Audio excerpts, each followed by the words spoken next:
Good evening. Tonight I'm going to talk about one of my life's passions, putting out the economic fires that are raging across our nation. What you may find remarkable about the solutions I'm going to describe tonight is that they appeal equally to a conservative and to a liberal. They benefit both the rich and the poor. I call them life-changing solutions because not only do they help the economy, but they would radically transform your own personal financial situation.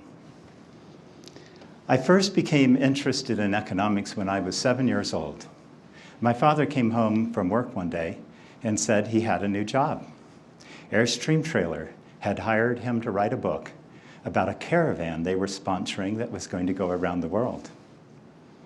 The great thing about this is that the entire family would get to go on the trip.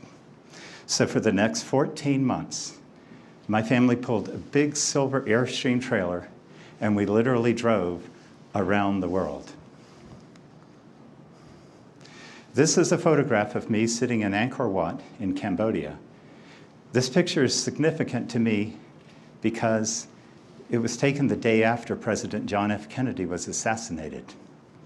And I clearly remember sitting there looking at the ruins of a great civilization, wondering what would happen to our own nation in the future.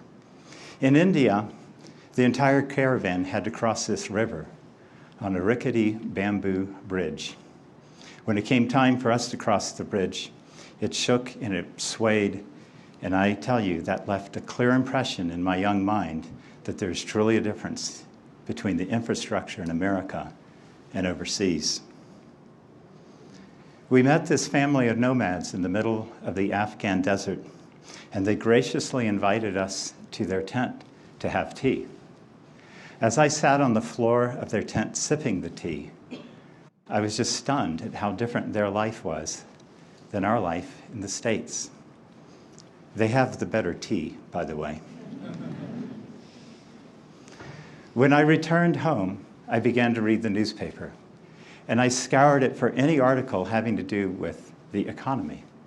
Unusual when you're in third grade, but I had become obsessed by the differences I saw. But what I read about in the newspaper, money supply, inflation, the national debt, didn't seem to have anything to do with the economies I had seen around the world. And the truth is, there are two economies. There is a monetary economy that you read about in the Wall Street Journal. And then there is the material economy that we all live in each day. The material economy is all about the goods and services that we produce and consume.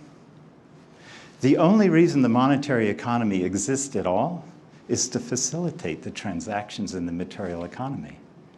And as technology has pervaded our world, and automation has taken place, the material economy has grown more efficient. However, the monetary economy still has barriers in it, vestiges of centuries ago, and they form artificial barriers to production and to abundance in the material economy. They create scarcity where it doesn't need to be. You'll find that all four of these solutions make changes in the material economy that will unlock abundance that's hidden in our material economy. Let's look at economic fire number one, high taxes and a deficit. The solution is called transactional evaporation. The problem begins in that we only earn $14 trillion in income collectively, and we're trying to pay for $3.8 trillion in federal spending. That leaves high tax rates and a deficit. However, in that monetary economy, there are $980 trillion in new bank deposits and Fed wire transfers each year. If we were to tap 0.4% of each of those transactions, it would fully pay for federal spending. There would not be any deficit at all. And you would no longer have to pay personal income taxes. There would be no corporate income taxes. In fact, there would be no Social Security taxes. What would TEVAP mean for you? Currently, if you earn $50,000 a year, you're paying over $12,000 in taxes. With TEVAP, you would pay $200. And we still have all the benefits from the government that we have today. Economic fire number 2. We've racked up over $17 trillion in national debt. The solution is called coupon stripping. The answer lies in how we financed the debt to begin with. We financed our debt by printing treasury bonds. In essence, we created 2 forms of money. We created currency that does not bear interest, and we created treasury bonds that do bear interest. What does that mean? This is a $100 bill. In 10 years, this will still be a $100 bill. And in 20 years, this will still be a $100 bill. This, however, is a $100 treasury bond. In 10 years, this will be $150, and in 20 years, this will be $200. You begin to see the problem.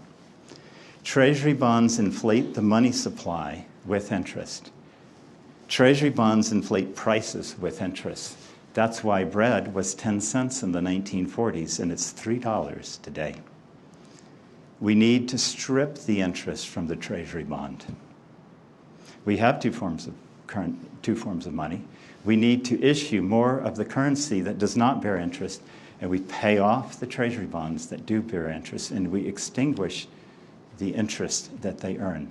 This can be accomplished responsibly over a 7-year period. If we were to do that, what would coupon stripping mean for you? It means the money you earn today would not lose its value over time.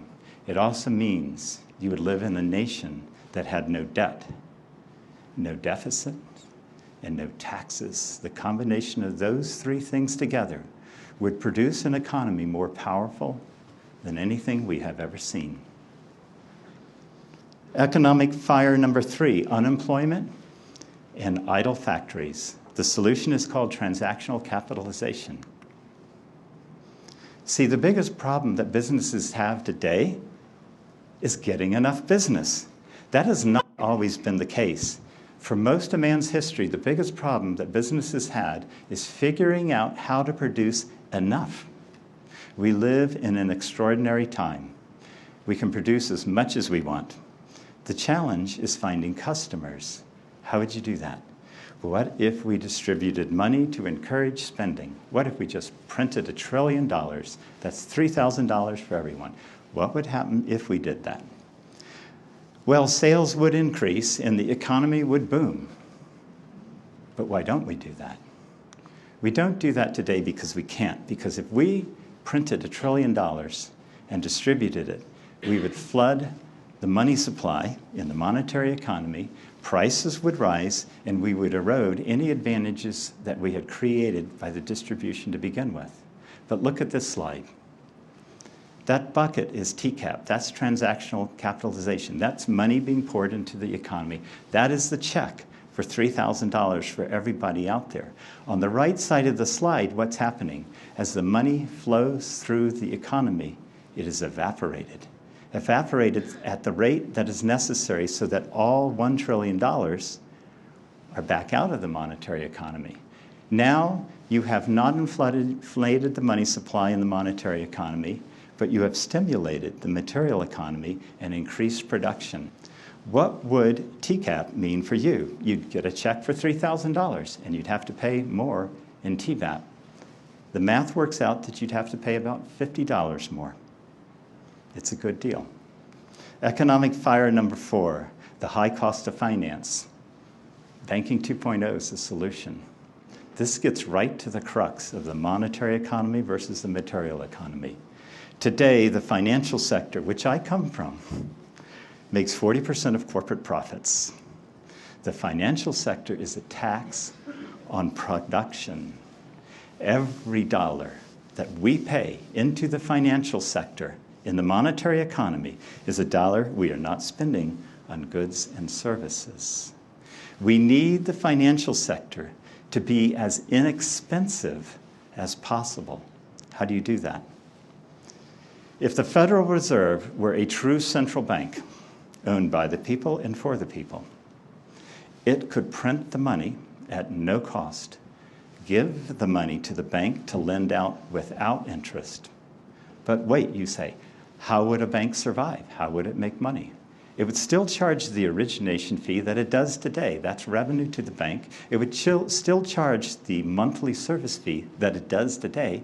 That's revenue to the bank. The difference would be the bank would not have a cost of funds that it is passing on to you.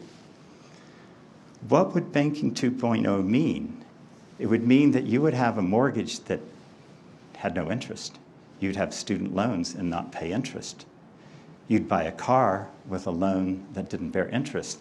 Let's take Banking 2.0 and combine it with the other solutions, and let's look what happens for a family of 4 earning $100,000 with these 4 solutions.